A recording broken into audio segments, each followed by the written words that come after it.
wabarakatuh. Syukran ya rabbal alamin. Wassalatu wassalamu ala asyrafil anbiya'i wal mursalin sayyidina wa maulana Muhammadin wa ala alihi wa sahbihi ajma'in. Rabbi shrah li sadri wa yassir li amri wahlul 'uqdatam min lisani yafqahu qawli. Rabbi yassir wa la tu'assir, Rabbi tammim bil khair. Amma ba'd. Hadirin hadirat, Bapak Ibu jamaah salat subuh Masjid Baitus Salam yang mudah-mudahan senantiasa dirahmati Allah Subhanahu wa taala. Monggo sareng-sareng kita muji syukur kehadirat Allah Azza wa Jalla atas karunia nikmat yang telah diberikan kepada kita semuanya, khususnya nikmat iman, nikmat Islam, nikmat panjang umur, nikmat sehat wal afiat, nikmat pada saat ini kita bisa bersama-sama ibadah sholat subuh berjamaah dalam keadaan sehat wal afiat, dan tentunya nikmat-nikmat yang lainnya. Tentu kita semuanya berharap agar nikmat-nikmat tersebut menjadikan kita menjadi hamba-hamba Allah yang konsisten untuk senantiasa menjalankan semua perintahnya dan menjauhi segenap apa yang dilarang oleh Allah Subhanahu wa taala. Salawat dan salam mudah-mudahan tercurahkan kehadiran baginda agung Nabi besar Muhammad sallallahu alaihi wasallam yang selalu kita harapkan syafaatnya fid din wad dunya wal akhirah. Maka kita sarang-sarang mau istighfar untuk mengawali kajian ini. Mudah-mudahan Allah Subhanahu wa taala senantiasa mengampuni dosa-dosa yang kita lakukan dan menerima seluruh amal kebaikan yang kita lakukan, sehingga kita menjadi hamba-hamba Allah yang terbaik dalam kehidupan ini. Monggo sareng-sareng astaghfirullah rabbal baraya, astaghfirullah minal khataya, Rabbi zidni ilman nafi'a wa waffiqni amalan salihah. Astaghfirullah rabbal baraya, astaghfirullah minal khataya, Rabbi zidni ilman nafi'a wa waffiqni amalan salihah. Astaghfirullah baraya, astaghfirullah minal khataya, Rabbi zidni ilman wa waffiqni amalan maqbula. Bapak Ibu sekalian, jamaah sholat subuh dan kajian Masjid Baitus Salam rahimakumullah. Kemarin saya ditelepon oleh Bapak Takmir, diminta untuk melanjutkan kajian kitab Lubabul Hadis. Kitab ini kecil sekali ya, tapi memuat intisari. Namanya Lubabul Hadis itu esensi atau intisari dari hadis. Jadi setelah Al-Quran, Bapak Ibu sekalian, sumber hukum yang menjadi acuan dan pedoman umat Islam itu adalah hadis. Di Al-Quran menjelaskan berbagai macam terkait dengan hukum, tapi penjelasannya Itu secara rinci ada di hadis ya.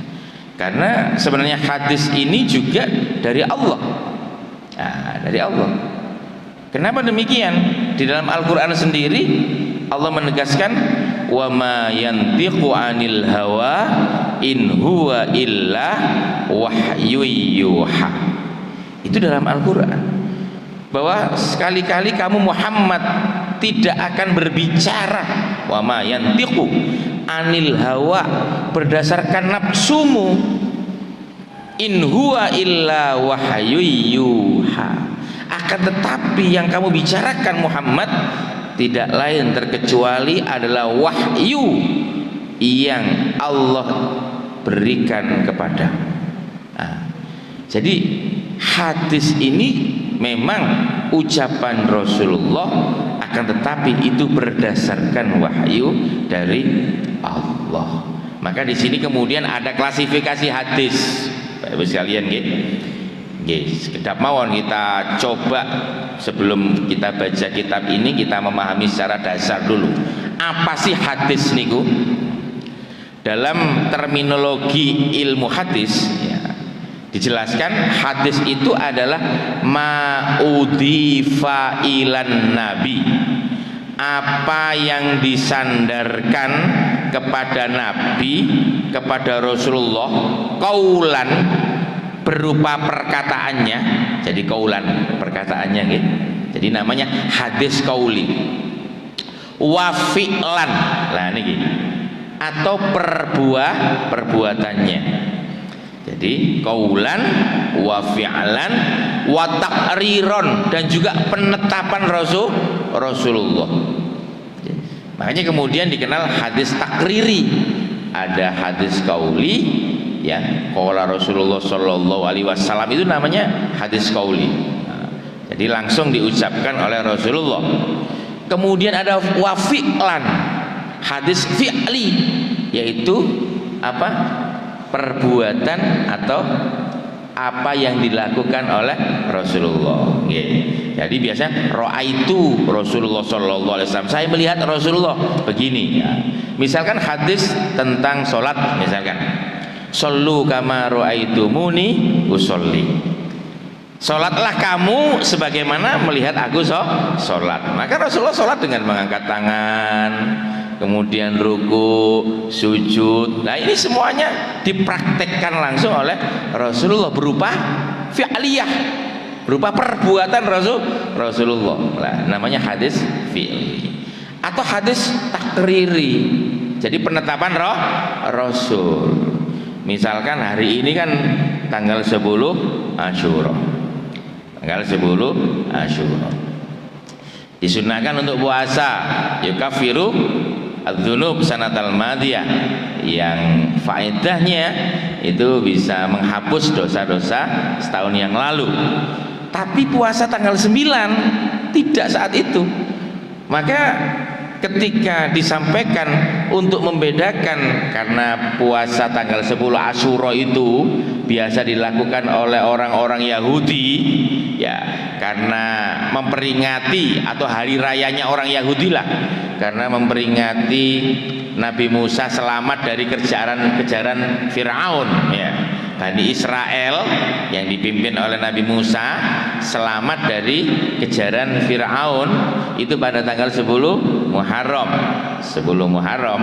Nah ini orang Yahudi itu memperingatinya dengan puasa ya, sebagai hari rayanya, hari kemenangannya. Maka Rasulullah merintahkan puasa, tapi untuk membedakan agar tidak sama dengan Yahudi, maka Rasulullah itu menetapkan tanggal 9 juga puasa. Makanya puasa Tasu'a dan Asyura itu namanya takriri, penetapan Rasulullah. Lah ngeten iki kedah napa namanya diketahui ya. Jadi ma'udhifa ilan nabi qaulan fi'lan takriron. Ada juga yang mengatakan wahimmatan, dan keinginan Rasulullah.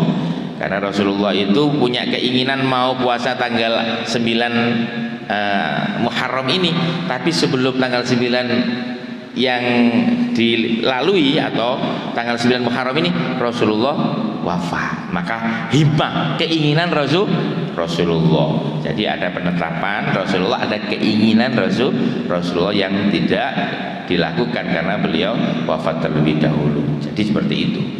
Nah, hadis niki Bapak Ibu sekalian wonten 3 kategori minimal iki, 3 kategori.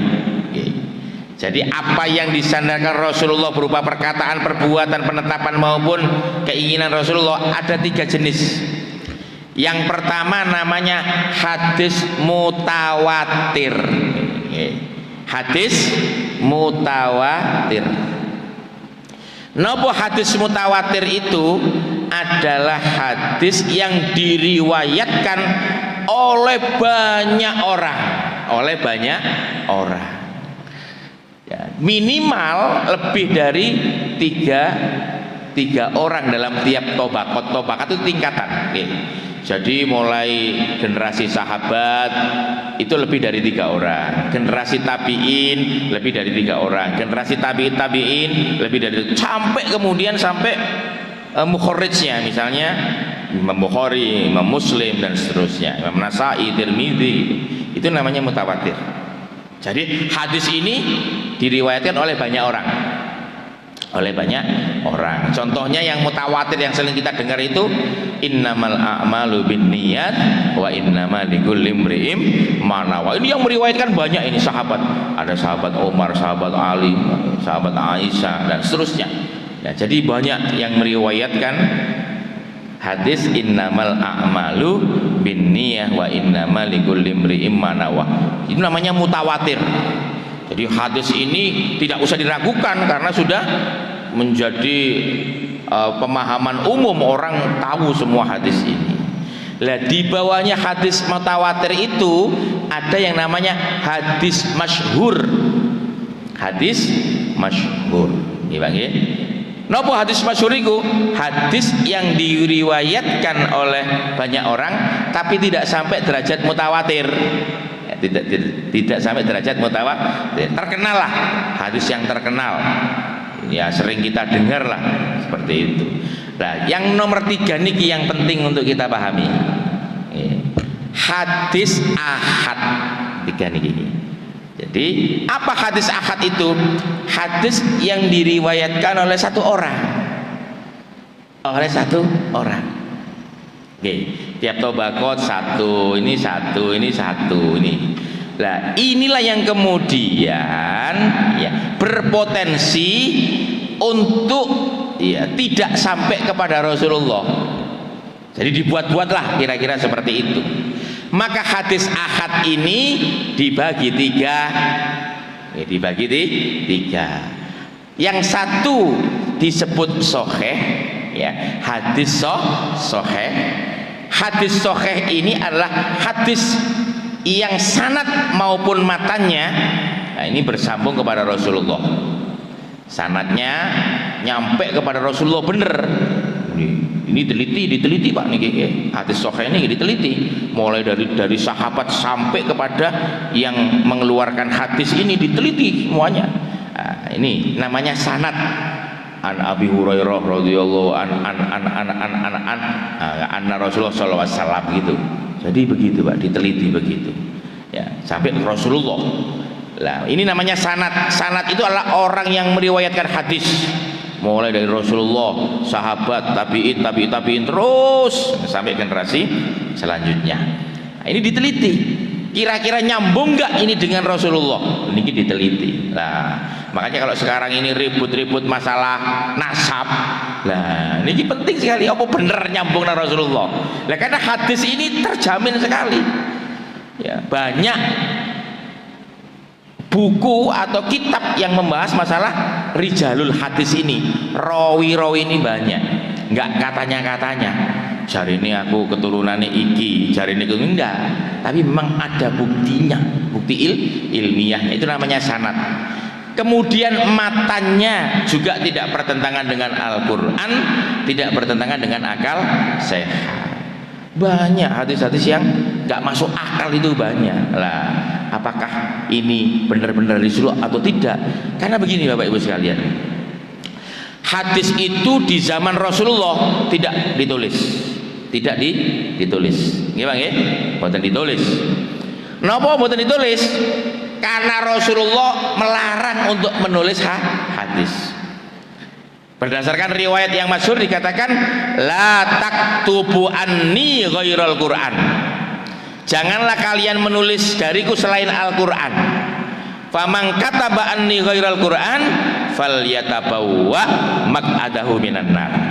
Barang siapa menulis dariku selain Al-Qur'an, maka siap-siaplah mengambil tempat di neraka.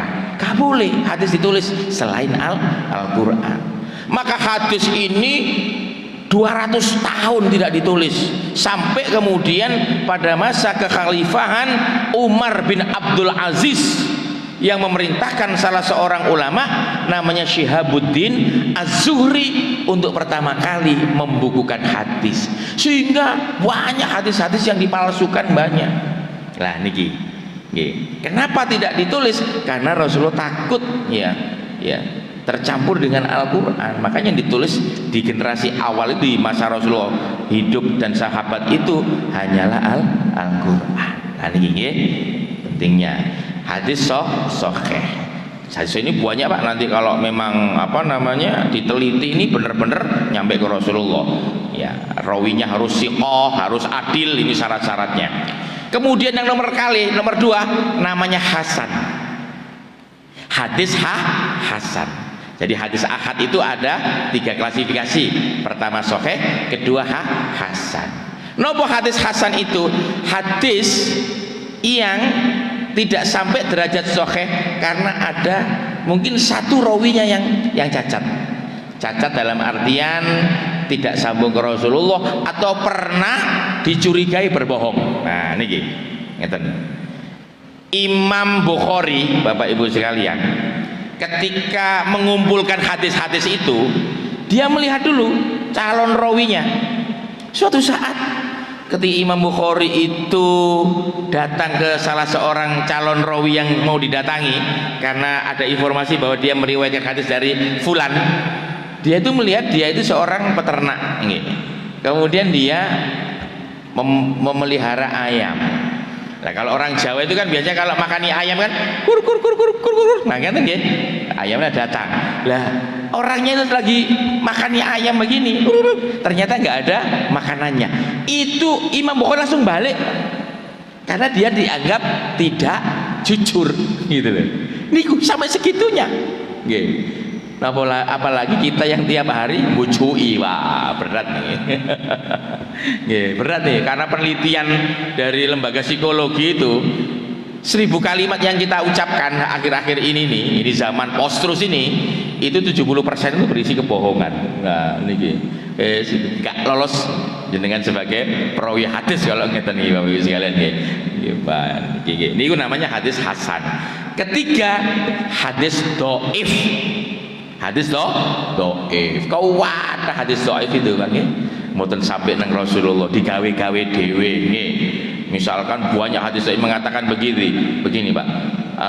Qala Rasulullah SAW al-badinjan dawaun likul lida, begitu. Jadi Rasul berkata bahwa terong itu merupakan obat dari segala macam penyakit. Kira-kira bagaimana kalau dengan memahami hadis ini? Lah, dijelaskan. Itu sering dijadikan banyak dalil gitu di pondok-pondok itu. Karena apa? Sering makan terong soalnya lah. Sering makan terong lah. Niku nggih sekilas supados kita tahu bahwa pentingnya kita belajar hadis karena sebagai sumber hukum kedua setelah Al-Qur'an. Kalau kemarin mau kitab niki napa mboten? Sampun nggih. Dereng sama sekali. Dereng nggih. Nggih dereng. Kalau dereng kula aos bab pertama, kalau sampun berarti bab kedua. Dereng nggih? Dereng nggih. Niki ditulis dihimpun oleh Imam Jalaluddin As-Suyuti namanya Pak nggih. Imam Jalaluddin As-Suyuti itu pengarang kitab Tafsir Jalalain. Jadi Jalalain itu kitab Tafsir Jalalain sing terkenal niku ditulis oleh Imam Jalaluddin As-Suyuti dan Imam Jalaluddin Al-Mahalli. Karena mboten sampai tutup, beliau wafat dilanjutkan oleh temannya, oleh saudaranya. Ngoten nggih. Baik kula waos niki diteruskan nanti jadi belajar ilmu hadis niki mangke. Bismillahirrahmanirrahim. Qala al-muallifu rahimahullahu taala wa nafa'ana bi ulumihi wa amaddana bi asrarihi wa a'adda alaina min barakatihi fid dharaini amin ya rabbal alamin. Niki kula waos bab pertama nggih. Al-babul awwalu utawi iku bab kang nomor 1 fi fadilatil ilmi wal ulama, ing dalam jelasake keutamaane ilmu dan ulama.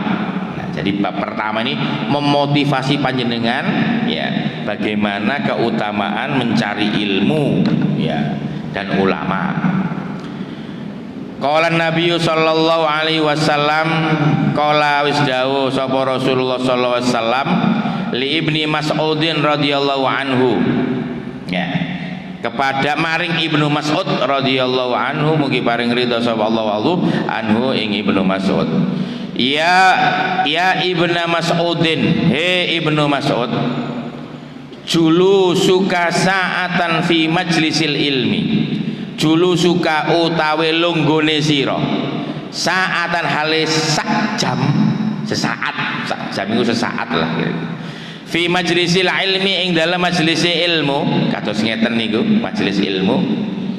La tamassu qalaman, orang nggawa pulpen pena coba sira, wala taktubu harfan, lan ora nulis sak huruf ya, iku khairun laka, luwe apik ya, marang sira kaduwe sira min itki alfi raqabatin, saking membebaskan 1000 budak. Nah, niki hadis lho. Jadi panjenengan ten majelis ilmu ini wis gak nggawa apa-apa, gak nggawa pulpen, gak nggawa buku, wis pokoke nang ngene majelis ilmu ngrungokno. Nah, itu lebih baik ya daripada membebaskan 1000 budak. Bayangkan niki lho keutamaan ilmu. 1000 budak. Biyen regane budak kan larang, Pak. Nggih. Niku. Wa nadharuka ila wajhil alimi. Wa nadharuka lan ningali sira, sapa sira, ila wajhil alimi, maring wajahe wong kang alim, iku khairun laka, luwe apik marang sira kaduwe sira min alfi Quraisyin tasaddaqta ya, saking luwe apik kaduwe sira saking 1000 kiras. Kiras niku mata uang pada masa lalu, Pak. Kiras iku ya kaya rupiah lah, kira-kira begitu. Tasaddaqta, yang kalian sedekahkan, yang kamu sedekahkan, biha fi sabilillahi, untuk sabilillah. Jadi panjenengan delok wajahe ulama, wajahe kiai, itu lebih baik ya daripada sampean itu menyedekahkan 1000 kiras. Lah ukurannya kiras ini sakna nggih, misalkan terus dolar itu 16.000, 15.000, yo kali 1000 pinten berarti? Ya kira-kira seperti itu. Kiras nih ukurannya seperti itu. Kalau real sama niku 5.000 ya, 5.000 atau 4.500, katakanlah 5.000 ping 1000, itu lebih baik dari itu. Itu kalau ukuran mata uang. Wasalamuka lan utawi salami sira alal alimi, ing atase wong alim, iku khairun laka, luwe bagus ya kaduwe sira min ibadati alfi sanatin, saking ibadah 1000 tahun. Nah nggih, dados panjenengan ngomong salam, menyampaikan salam kepada ulama, alim ulama, itu lebih baik daripada sampean ibadah 1000 tahun. 1000 tahun. Loh niki hadis lho, Pak. Yang meriwayatkan Ibnu Mas'ud lagi, sahabatnya Kanjeng Nabi. Lu kalau sudah ditulis oleh Imam Suyuti di bab Lubabul Hadis, esensi intisari hadis, insya Allah hadis ini dikategorikan hadis sahih dari Rasulullah. Wah, saat ini panjenengan percaya napa mboten? Karek ngeten mawon. Nggih, panjenengan meneng tok, gak nggawa pen ya, gak nggawa buku. Lah, itu nilainya lebih baik daripada membebaskan 1000 budak. Artinya luar biasa sekali. Nggih, panjenengan ten majelis ilmu niki. Kula maos 3 hadis mawon niki ten mriki nggih. Ah, niki. Wa qala sallallahu alaihi wasallam, wa qala lan dawuh sapa Rasulullah sallallahu alaihi wasallam, faqihun wahidun, faqihun utawi wong ahli fikih, wahidun siji, mutawarriun kang warok, warok itu wis gak gelem dunya lah ya. Asyaddu ala syaiton iku luwih digetingi setan min alfi abidin ya, saking 1000 wong ahli ibadah, mujtahidin kang sungguh-sungguh ya, yang sungguh-sungguh ibadah sing bener-bener rajin ya. Tapi apa? Jahilin yang bodoh, wariin yang warok. Jadi sampean ngaji fikih, ngaji hukum ya, kados-kados ngeten niki ngaji ning majelis ilmu, itu lebih ditakuti setan, lebih dibenci oleh setan daripada 1000 orang yang ahli ibadah sampean bendino sembahyang ya, sungguh-sungguh bu sembahyang, tapi apa? Nggak duwe ilmu, nggak duwe ilmu.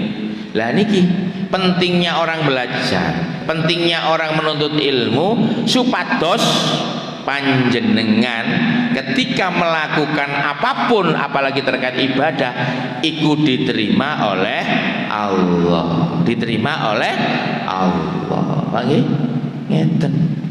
Karena kalau tidak ada ilmunya, bagaimana mau diterima oleh Allah? Inilah pentingnya. Makanya sing jenengi belajar niku mboten enten enteke, nggih. Beliau usianya udah 80 lebih, tasik belajar, tasik menuntut ilmu. Karena menurut Imam Zarnuji dalam kitab Ta'lim Muta'alim ngeten, Pak. Ta'allam fa innal ilma zainun li ahlihi wa fadlun wa unwanun li kullil mahamidi. Ta'allam, belajarlah. Fa innal ilma zainun li ahlihi. Karena ilmu itu penghias bagi pemiliknya. Wa fadlun, keutamaan-keutamaan, wa unwanun, alamat-alamat, likulil mahamidi, dan tiap-tiap pujian itu hanya untuk orang-orang yang berilmu. Maka kata-kata Rasulullah bahwa menuntut ilmu itu apa? Minal mahdi ilal lahdi ya. Jadi menuntut ilmu itu ya dari mulai kecil sampai ke liang lahat. Lah niki kados ngeten niki mek mboten dipelajari nggih mboten semerap. Lho niki kata nasihat hadisnya niki Pak nggih. Jadi di bab-bab selanjutnya niki Pak, Bapak Ibu sekalian, wonten fadilah la ilaha illallah iku apa wae. Wonten fadilah maos bismillah napa mawon. Wonten fadilah maos selawat niki. Jadi hal-hal yang sederhana yang biasa kita lakukan itu ternyata keutamaannya luar biasa. Tapi kula panjenengan sedaya kadang-kadang mboten ngertos karena mboten maca, mboten belajar. Monggo kalau memang sakit panjenengan rutin maos kitab Lubabul Hadis niki, panjenengan zikir la ilaha illallah niku faedahnya luar biasa. Kemudian membaca sholawat sallallahu ala Muhammad luar biasa, membaca bismillah luar biasa. Tapi kita sekali-kali boten pernah tahu karena kita boten membaca atau boten belajar. Mugi-mugi panjenengan saged istiqomah mangke tiap kajian kalau bisa niki mau satu bab niki luar biasa. Niki mau 3 bab mawon niki, 1 bab mawon dereng mantun niki. Dereng mantun bab fi fadilatil ilmi wal ulama niki hanya 3 hadis. Padahal di sini niki wonten 7 hadis. 7 atau 8 hadis ingkang dereng diwaos berarti 5 hadis. Kalau maos kali hadis wow, berarti ada 6 hadis yang dereng diwaos.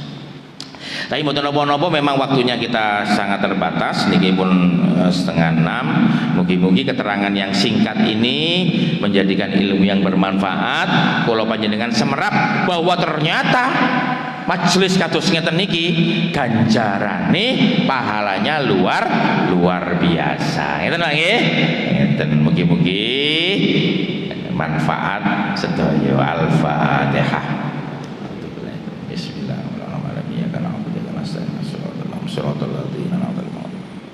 Allahumma shalli ala sayyidina Muhammad wa ala ali sayyidina Muhammad alhamdulillahi rabbil alamin. Allahumma fir lana warhamna wa liwalidayna warhamhuma kama rabbayana shaghira. Allahumma tawwil a'marana wa sayyi asadana wa hassin a'marana. Allahumma inna nas'aluka sihhatan bit taqwa wa tula umrina wa husna amalina wa rizqan la tu'adhibu aina.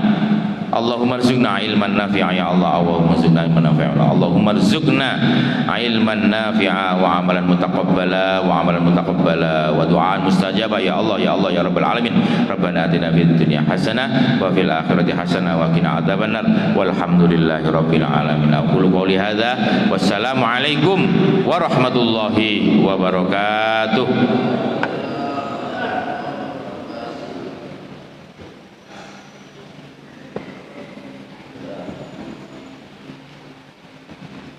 Para jamaah sekalian, kami persilakan untuk mengambil seleng yang kami sediakan di ruang utama di sisi belakang.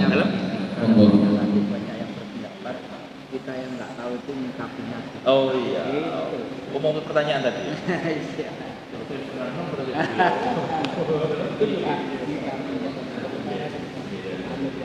Oke. Itu wonten kriteria kualitas. Alhamdulillah.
Alhamdulillahirrahmanirrahim. Demikian tadi kegiatan pengajian rutin Ahad pagi yang kesempatan kali ini disampaikan oleh beliau Al-Mukarram Dr. Kiai Haji Hasan Ubaidillah SH MSI. Bila video ini bermanfaat, monggo silakan untuk di-share di teman, keluarga, dan jangan lupa yang belum subscribe untuk subscribe. Mohon maaf bila terkena hidayah. Assalamualaikum warahmatullahi wabarakatuh. Selamat menonton.